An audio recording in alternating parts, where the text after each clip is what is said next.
Hi everyone, I'm here in my living room, and mine really is a living room because I live in this room, and I'm here with my trusty friend Baxter, my beagle, who really it's his house, and I share it with him. Anyway, wanted to share some tips with you just while we're at home these days.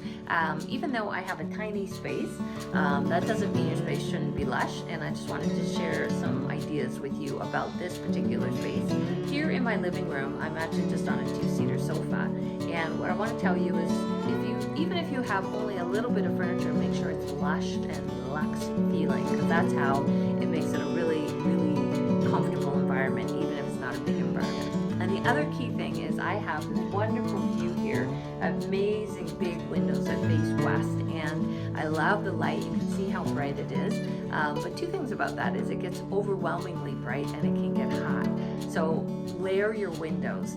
You'll notice I have blinds here, but I also have drapery, and the drapes run floor to ceiling, and they're on a special type of track that actually mounts to the ceiling, and the type of fold or detail on the top of the drape is called a ripple fold. And a ripple fold is basically almost like a figure 8 at the very top, and that means there's no pleats. So you get a really good use of your fabric, but you get a fullness on the window. And this covers really any kind of window that doesn't have trim and makes it feel very luxury and very hotel-like.